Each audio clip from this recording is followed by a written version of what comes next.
Ever since I read some of the Sonic Universe comics, I've been hooked. These comics are truly some of the best stories I've read in relation to the Sonic franchise. Great characterization, and they show love to a lot of characters who at this point were either forgotten or just not used as much in the mainline games. A lot of cool what-if stories are to be found in this series, and there's a specific issue that I want to cover. Issue 3 in the very first saga of Sonic Universe, the Shadow Saga. The Shadow Saga is a 4-part saga that revolves around Shadow taking on several missions for Gun, from trying to turn Metal Sonic away from following Dr. Eggman, to saving Gamma, to collecting Chaos Emeralds. Shadow finds himself in many different scenarios, and out of the 4 missions he completes, he only really succeeds at 1. Along the way, Shadow goes through a little character arc about dealing with failure and bouncing back from it. One of the missions that greatly impacts Shadow's mental state is the mission in issue 3, where he's tasked with finding Gamma and bringing him back to Gun HQ to be repaired and help with missions. Shadow finds Gamma, who agrees to be taken back, but the two are separated when E123 Omega, sent by Eggman to dispose of Gamma, enters the fray and temporarily disposes of Shadow before giving chase to a fleeing Gamma. Gamma bravely stands up to Omega, and before he's killed, transfers his code to the Death Machine, making sure that his mission lives on through Omega. Shadow had obviously failed to protect Gamma, but under these new circumstances, he gets Omega to join Gun, which eventually leads to the formation of Team Dark. I don't even think I did this issue's story any justice with that little plot synopsis. It's that great to me. All the characters involved here are well written. Shadow's character is great. He has that deadpan snark to him as illustrated in this conversation with the Gun Agent, but he's also got a soft spot for machine and artificial life, which is a recurring theme over the course of the saga, and is even a nice little aspect of his character in the mainline games. I love this interaction between Shadow and Gamma. It accomplishes so much in a few short panels. Gamma outsmarting the Ultimate Life Form, who underestimated it, shows how experienced Gamma is. An elite killing machine who has been on the run from the evil Doctor.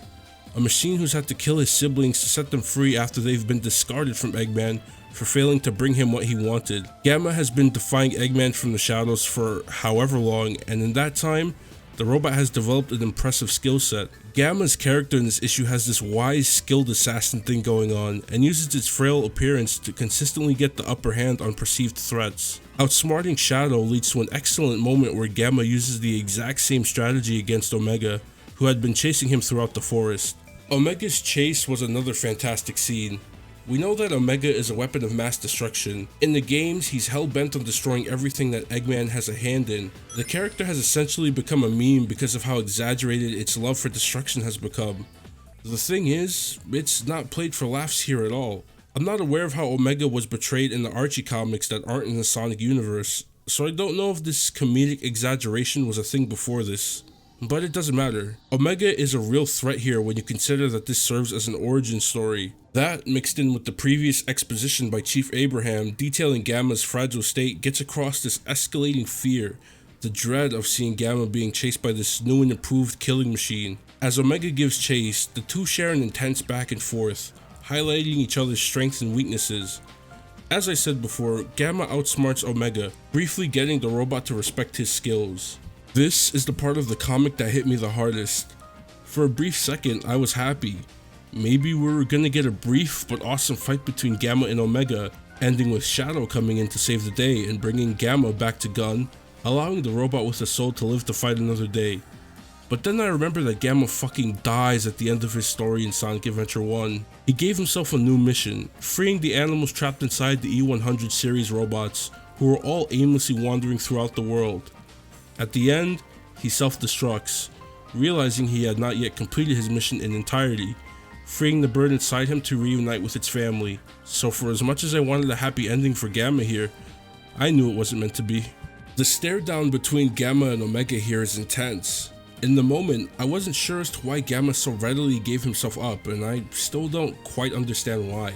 He simply stared death in its face and refused to run. It's likely that underneath the intimidating frame and power, Gamma saw potential in Omega as a fighter for good, and Gamma took the opportunity to send his soul code to Omega, turning the big red machine into the Eggman-hating weapon of mass destruction we know him as today. Even though I knew Gamma wasn't going to survive here, I still gasped seeing the bird fly away with a smile on its face. Actually, I think I now understand why Gamma didn't try to fight Omega. One, as I said, he saw potential in Omega, but also Gamma was a martyr. He was essentially put to death for believing in something greater than himself that didn't line up with what Eggman created him for. He knew that, and even though he accepted Shadow's offer, Gamma was always going to give up his life for his mission. What we get after Gamma's death is a great literal rebooting of Omega's character that gives extra context as to why he hates Eggman and manages to blend it in a way that keeps Gamma's spirit alive, even though Gamma will eventually fade into Omega's programming. We get to see Gamma in a very rare moment of introspection, feeling remorse, uncertainty, and loneliness once his soul was unlocked by Gamma. I love that Omega didn't completely inherit Gamma's character. Bits of him stay alive as we see in issue 4 of the Shadow Saga, but from that point on, Omega is still very much the robot who wants to maim and destroy things. Luckily for everyone involved, Shadow is there to steer him in the right direction.